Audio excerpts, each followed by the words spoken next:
So picking back up, we wanted to touch on with maybe a lot of optometrists listening in. So we have this implant that's dislocated. Awesome surgeon does surgery. Things are going well, or is it? And what's normal, what's not, and what do we look for post-operative management? To me, I'll start it by saying these post-operatively the IOL dislocation management doesn't follow normal cataract rules.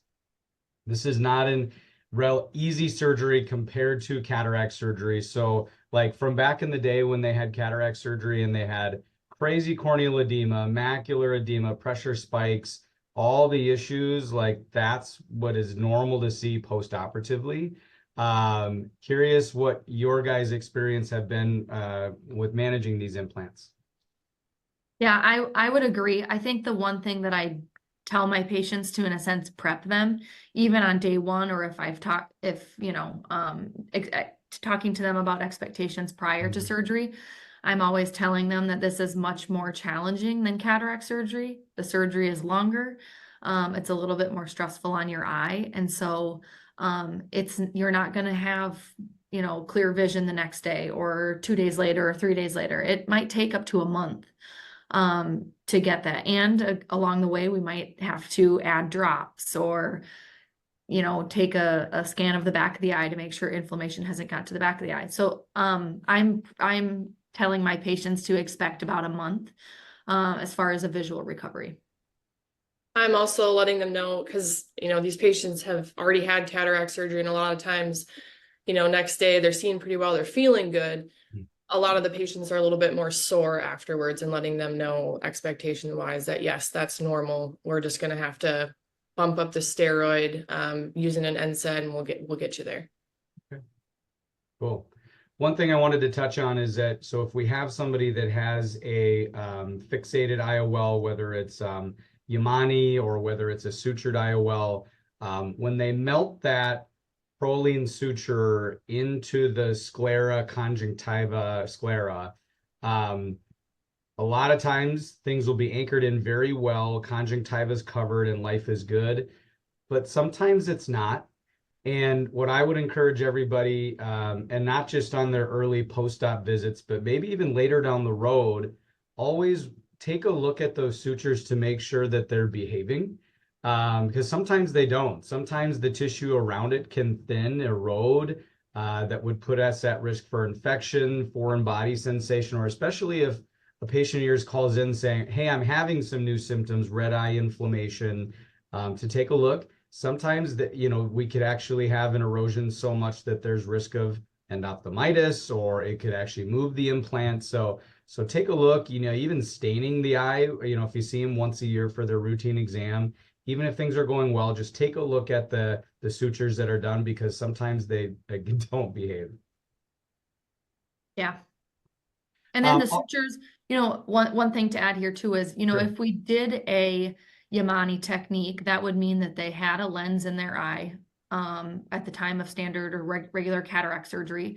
And then we ended up taking that out and having to put in a new lens. And so the lens that comes out in a big piece. And so most likely they're going to have a larger incision. And so a lot of times we have a suture, a corneal, incision suture that we remove at about 1 week in most cases.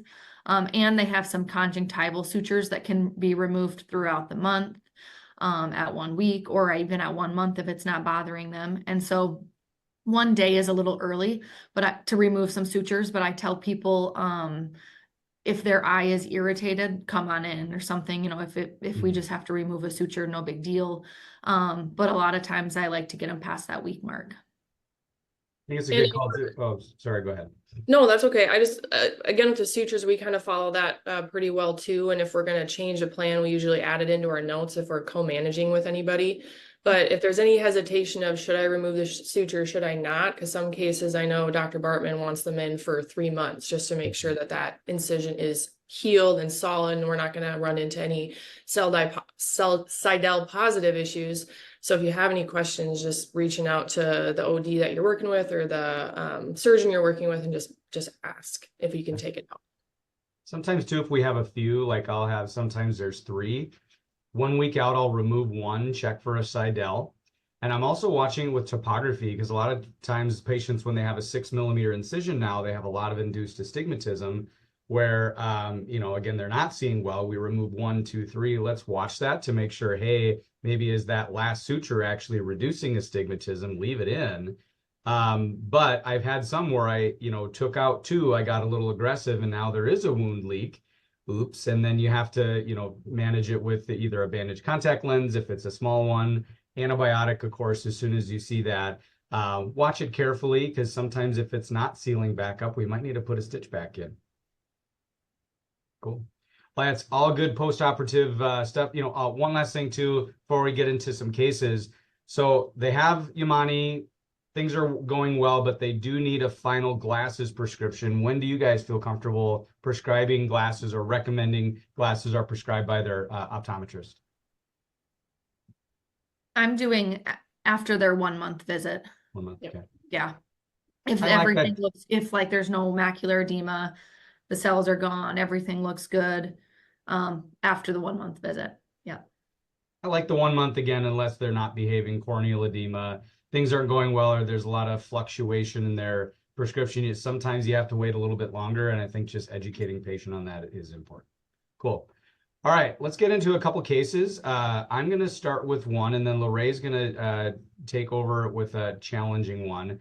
Mine's like a easy one compared to some of these, where I had a patient who had came in for cataract evaluation, not seeing well, 75-year-old male, wanted glasses independence, but wanted really good night vision and was cool with cheaters because he was already wearing cheaters. So we went ahead with the Vivity implant, targeted plano both eyes. He was seeing well, wearing cheaters. But at his AVA, about a 3-month post-op, he had noticed that his right eye got a little squirrely and things were not as clear.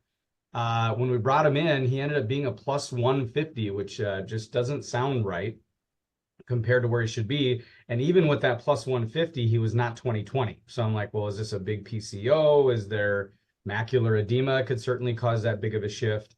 But no, there ended up being this capsular phimosis where that capsule really got tight around the IOL, and it was causing it to decenter nasal or decenter in. And so I had a good discussion with Dr. Risvit, Dr. Kramer, as far as options, like, hey, it would really stink to have to take this lens out, put in a Yamane or something, because you can't Yamane with a Vivity when he's looking for that extended depth of focus. And Dr. Kramer had mentioned, well, sounds to me like it's more the nasal haptics that are the nasal zonules that aren't behaving. What if we were to rotate that in? Because what if the top and bottom zonules are still strong enough? So instead of taking out the implant or doing a belt loop, Dr. Risvin went in and rotated the implant. And by the way, there was already a capsular tension ring in there. So as far as stability, there was already a little bit of concern. And so we rotated the implant. Thankfully, it wasn't a toric. But this guy went from, and I wish I had some photos to share, this kind of nasal decentered lens, refraction of a plus 150, to 1 day post-op being nice and centered again. And he got his 20/20 vision back, and we didn't have to take out the implant, big incision, go through all that mess. And he's now, I think, like 6 months post-op. He did have a little PCO. We did a YAG. The bag is still holding steady, and I hope it lasts him the rest of his life. That's a cool case. Yeah. So good call from Kramer on that. Yeah. All right, Lorraine, what do you got? Mine goes through almost everything we've talked about. This Nice. poor woman, but she is one of my favorite patients, actually.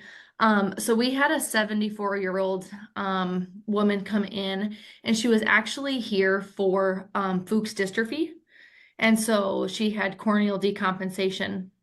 And while one of our surgeons here, we weren't in charge of her at this time, but while one of our surgeons did the DMEC, her lens had fallen and slipped because she had already had cataract surgery. So she'd had cataract surgery years prior, came back, was coming in for a partial corneal transplant or a DMEC. and did the DMEC. Vision wasn't getting any better. You know, she had had a bubble in there. And so once the bubble removed, we were like, oh, her lens fell. And so we went in and she had a 3-piece IOL in her eye. And so we ended up taking that 3-piece IOL and doing an iris fixated. We took the haptics and sutured them to the iris. And that's an easy way, or a easier way, I should say, to kind of save the lens that's in her eye already. And so, you know, on slit lamp exam, you just look, you kind of can tell where those iris sutures are. But she ended up having some iridodenesis. And so her iris was kind of going back and forth, and what it was doing was hitting that lens every time. And so we did an LPI, a peripheral iridotomy, thinking that was going to kind of help the pressure anterior and posterior chamber to try to stop that iridodenesis. That didn't help. And so throughout this whole process, she was having some IOP spikes, and we had her on a bunch of pressure lowering drops. But we kind of, you know, after watching her for a couple weeks, and we could still see some pigmented cells in her anterior chamber, and her pressure wasn't getting any lower, and you could still see the iridodenesis, you know, happening. And so we ended up taking that lens out and doing a Yamani, so now a scleral fixated IOL. And she was doing excellent after that. Her pressure was starting to get lower. But then all of a sudden she ended up with macular edema and started getting pressure spikes. This was probably 3 weeks out of surgery, started getting some pressure spikes. And she was on a higher dose of prednisolone 4 times a day, you know, for the macular edema. So we were kind of combating her with pressure drops. And once the macular edema had gone away, we'd started lowering off the drops. Actually got her to a point where things were okay. Came back in about 2-3 weeks later, and her pressure was like 48. You know, started her on a bunch of drops. Anyways, throughout this process, we were like, well, we can't have you on drops for the rest of your life. And throughout all the surgeries that she has, you can kind of understand that the trabecular meshwork at some point has been compromised as well.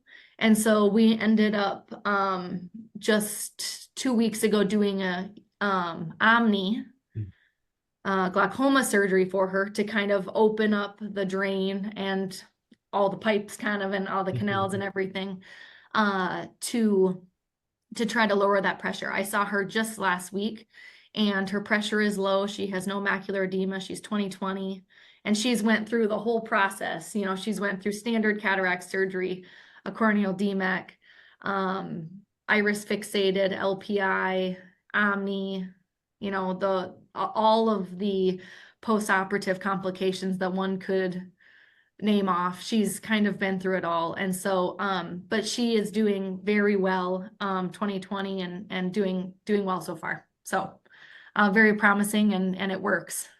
Yeah. Sometimes you just got to stick with it, keep at it. Yeah. You have a new problem, keep fixing it.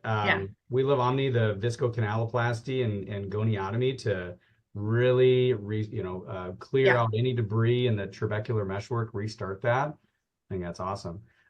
Sometimes on post-op too, I feel like with these, it's not our drop-a-day steroid. I mean, these guys are on, again, the 4-a-day steroids, and sometimes we'll keep them on it for months at 4 a day, depending on how things are going with CME, and they could be on drops for 3 months, maybe even longer, because they end up getting this kind of rebound inflammation too. And when they get that, then a higher chance of CMEs. So just don't quickly taper them off of their steroids. But man, what a case. Jeez. Cool. So I think that's it, unless you guys have any other comments, questions. I don't think so. This is a fun topic to talk about. It's a different topic, one that you don't,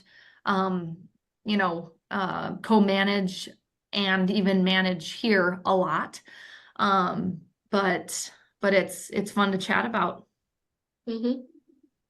Yeah, it's fun to, we like doing the cataract surgery, and for, again, from our earlier discussion, 98% of the time it works, but when it doesn't, we got to be there to make sure we back it up and get the patients back.